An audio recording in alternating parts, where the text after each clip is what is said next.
Students, आज हम आंतरिक नियंत्रण एवं आंतरिक निरीक्षण internal control and internal check के बारे में जानेंगे। आंतरिक नियंत्रण का अर्थ केवल आंतरिक निरीक्षण तथा आंतरिक अंकेक्षण ही नहीं है, बल्कि वित्तीय या अन्य कैसे भी नियंत्रणों की पूरी प्रणाली है जो प्रबंधक के द्वारा कंपनी के कार्यकलाप को सुचारू रूप से चलाने के लिए, संपत्तियों की सुरक्षा के लिए और यथासंभव उनके लेखों को विश्वासपूर्ण तथा सही बनाने के लिए प्रयोग किए जाते हैं।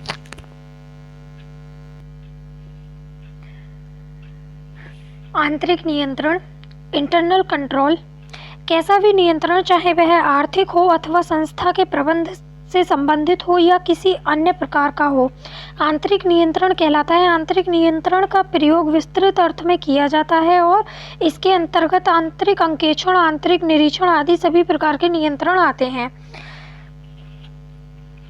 AAS 6 risk assessment and internal control के अनुसार आंतरिक नियंत्रण निम्न प्रकार से प्रदर्शित किए जा सकते हैं। संस्था की वह योजना एवं विधि व कार्य प्रणाली जो किसी संस्था के प्रबंध द्वारा अपनाई जाती है ताकि प्रबंध के उद्देश्यों की प्राप्ति की जा सके और यह सुनिश्चित किया जा सके कि व्यवसाय नियमित एवं प्रभावी रूप से चलाया जा रहा है, जिसमें यह संबद्धता हो कि प्रबंध की नीतियों का पालन, संपत्तियों की सुरक्षा, त्रुटि एवं कपटों की रोकथाम एवं उनको पकड़ना, वित्तीय लेखों की पूर्णता एवं शुद्धता व विश्वसनीय वित्तीय सूचनाओं को समय पर तैयार किया जा रहा है। आंतरिक नियंत्रण की पद्धति उन तथ्यों से भी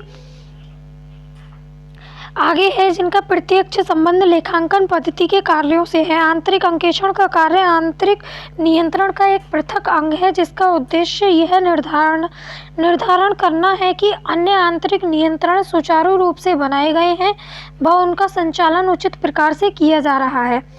आंतरिक नियंत्रण के अंतर्गत केवल लेखांकन क्रियाओं के नियंत्रण को शामिल नहीं किया जाता, अपितु इसके अंतर्गत प्रशासनिक क्रियाओं पर नियंत्रण भी शामिल है। लेखांकन नियंत्रण पद्धति के अंतर्गत व्यवहारों से संबंधित अधिकार एवं स्वीकृति के दायित्व का निर्धारण करना, लेखांकन के कर्तव्य का निर्धारण, कार्य विभाजन द्वारा रिपोर्ट बनाए जाने या दायित्व निर्धारण करना, संपत्ति की सुरक्षा, उन पर भौतिक नियंत्रण एवं आंतरिक अंकेक्षण करना शामिल है।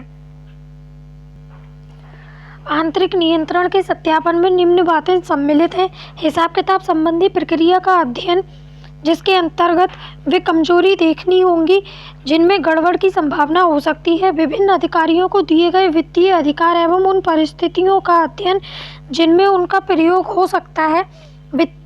विभिन्न वित्तीय एवं हिसाब किताब से संबंधित कार्यों पर निरीक्षण की सीमा का अध्ययन, क्या रोकड़ आदि के गबन को रोकने के लिए किन्हीं विशेष यंत्रों का उपायों का प्रयोग किया गया है, क्या कोई ऐसी जांच की व्यवस्था की गई है जिससे हिसाब किताब की प्रणाली एवं प्रक्रिया की सफलता की माप हो सके।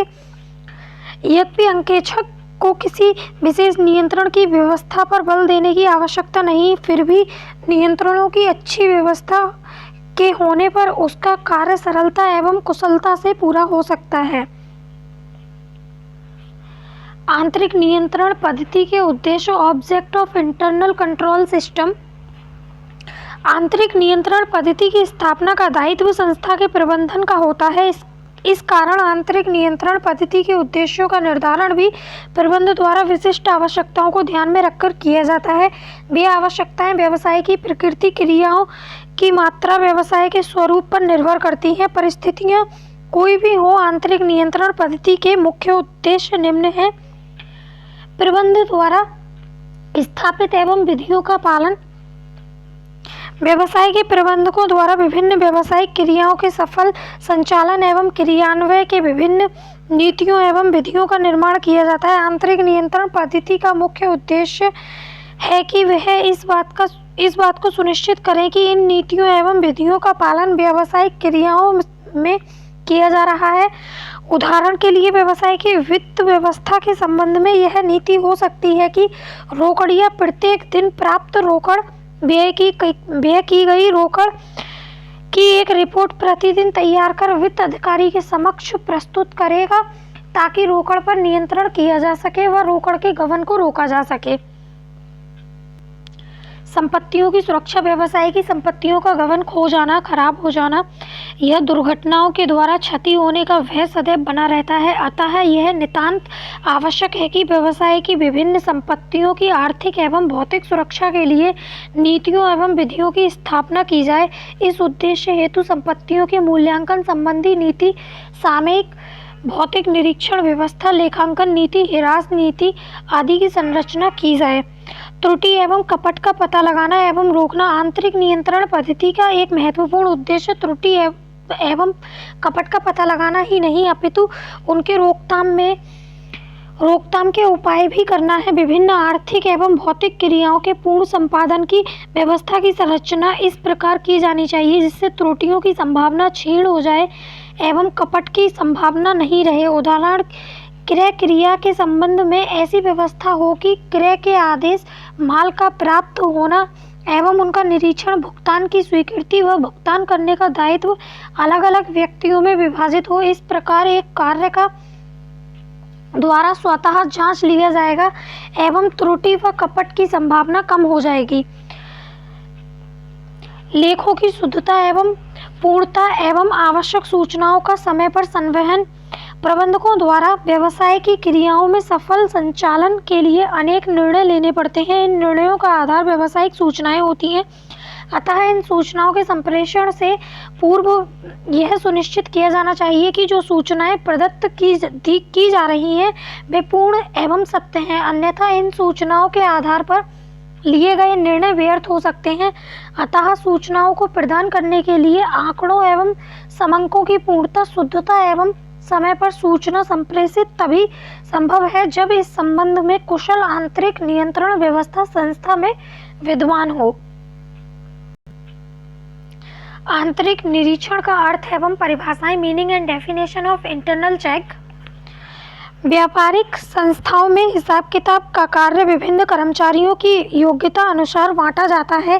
एक व्यक्ति पुस्तक में प्रविष्टियां करता है, दूसरा खतौनी करता है, तीसरा रोकड़ का लेन देन, चौथा पक्की रोकड़ वही में इसके लेखन का कार्य करता है। इसी प्रकार एक अन्य व्यक्ति खाते में खतियाने के लिए नियुक्त किया जाता है। जिस प्रकार क्रय पुस्तक के लिखने और खतौनी का कार्य एक ही व्यक्ति को नहीं दिया जाता है, उसी प्रकार रोकड़ के लेन देन का कार्य पक्की रोकड़ वही में लिखने और खतौनी करने के कार्यों को एक ही कर्मचारी के सुपुर्द नहीं किया जाता है। यही आंतरिक निरीक्षण की व्यवस्था है जो श्रम विभाजन के सिद्धांत पर आधारित है। यह सुनिश्चित है कि यदि यह व्यवस्था संतोषजनक होगी तो त्रुटियों एवं कपटों के होने के साथ साथ संस्था को श्रम विभाजन तथा विशिष्टीकरण से होने वाले लाभ प्राप्त हो सकेंगे। Institute of chartered accountant of England व वेल्स ने आंतरिक निरीक्षण का वर्णन निम्न प्रकार किया है। प्रतिदिन के व्यवहारों पर निरीक्षण जो दैनिक पद्धति के स्वरूप सतत क्रियान्वित रहता है, जिसके अंतर्गत एक व्यक्ति का कार्य अन्य व्यक्ति द्वारा स्वतंत्रता पूर्वक जांच लिया जाता है या किसी अन्य कार्य का पूरक होता है जिसका उद्देश्य अशुद्धियों एवं कपटों की रोकथाम या उनका शीघ्र पता लगाना है। आंतरिक निरीक्षण आंतरिक नियंत्रण का ही एक भाग होता है। लेखांकन के क्षेत्र में आंतरिक निरीक्षण निहित है व्यवस्थित वही खाता प्रणाली व कर्मचारियों के कार्यों की ऐसी व्यवस्था जिसमें कोई एक व्यक्ति किसी व्यवहार से संबंधित समस्त पहलुओं को स्वयं न लिख पाए। एक अच्छी आंतरिक निरीक्षण प्रणाली के आवश्यक तत्व निम्नलिखित हैं। दिन प्रतिदिन के होने वाले व्यवहारों का निरीक्षण होना, दैनिक कार्य प्रणाली का अंग होने के कारण यह सतत रूप से लागू रखना चाहिए। किसी एक व्यक्ति का कार्य स्वतंत्र रूप से जांच लिया जाए या किसी अन्य कार्य के लिए वह पूरक कार्य बनाया जाए।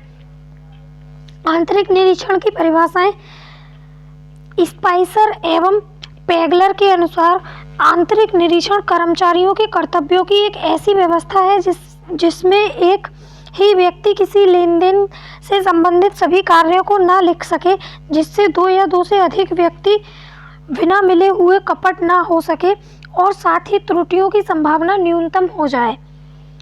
डी पोला के अनुसार आंतरिक निरीक्षण व्यवहार में चालू आंतरिक अंकेक्षण है जो कर्मचारियों द्वारा स्वतः ही किया जाता है ताकि प्रत्येक व्यक्ति का कार्य स्वतंत्र रूप से दूसरों के द्वारा जांचा जा सके।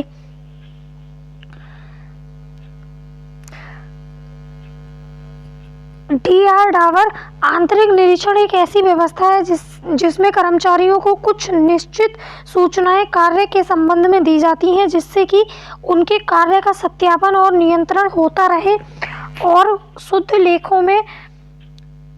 लेखों के रखने का अंतिम उद्देश्य भी पूरा हो सके।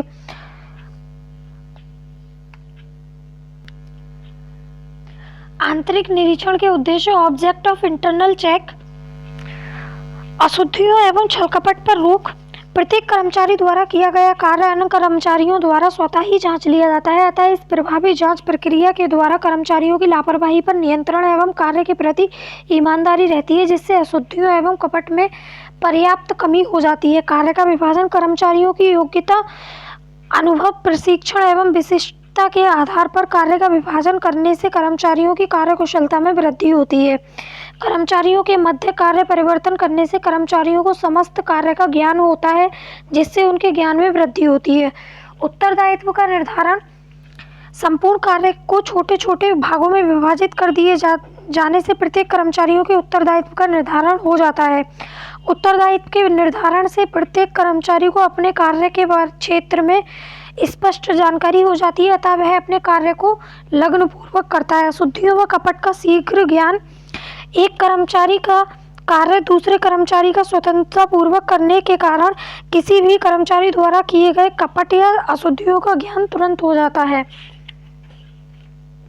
अंतिम खातों का शीघ्र निर्माण, आंतरिक निरीक्षण की व्यवस्था अपनाए जाने से लेखांकन आंकड़ों में शुद्धता, वैधता एवं पूर्णता रहती है। इस कारण अंतिम खाते सुगमता तथा शीघ्रता से बनाए जा सकते हैं। लेखा पुस्तकों की विश्वसनीयता, आंतरिक निरीक्षण पद्धति के प्रचलन के कारण पुस्तकों एवं लेखों की विश्वसनीयता बनी रहती है एवं कोई भी पक्षकार उनके आधार पर विभिन्न निर्णय ले सकता है। नैतिक प्रभाव, आंतरिक निरीक्षण की प्रभावी पद्धति से कर्मचारियों पर नैतिक प्रभाव तथा दबाव रहता है। वे अपने कार्य को प्रभावी ढंग से एवं समय पर पूर्ण करते हैं, क्योंकि उनके कार्य की पूर्णता पर ही अगला कर्मचारी अपना कार्य प्रारंभ कर पाता है। आंतरिक निरीक्षण के मूल सिद्धांत, basic principles of internal auditing. सभी कर्मचारियों में कार्य का वितरण इस प्रकार होना चाहिए कि उनके कर्तव्य, दायित्व तथा अधिकार स्पष्ट और सुनिश्चित हो जाएं, ताकि आपसी हस्तक्षेप की गुंजाइश ना रहे। कार्य विभाजन इस प्रकार करना चाहिए कि एक ही कर्मचारी किसी लेन देन को शुरू से अंत तक अकेला ना लिख सके। यथासंभव एक कर्मचारी को एक ही प्रकार का कार्य दिया जाए। यह कार्य की कुशलता तथा विशिष्टीकरण की दृष्टि से अधिक महत्वपूर्ण प्रतीत होता है। किसी एक कर्मचारी को कई वर्षों तक एक ही कार्य पर नहीं लगाना चाहिए। कार्य में परिवर्तन करना आवश्यक है, किंतु कार्य परिवर्तन कर्मचारियों को पहले से सूचित किए बिना यकायक किया जाए। आंतरिक नियंत्रण की व्यवस्था ऐसी होनी चाहिए कि एक कर्मचारी का कार्य स्वतः ही यंत्रवत दूसरे द्वारा जांचा जा सके। कार्य विभाजन इस प्रकार से होना चाहिए कि संस्था के व्यय में भी वृद्धि ना हो। किसी व्यक्ति विशेष पर आवश्यकता से अधिक विश्वास नहीं करना चाहिए।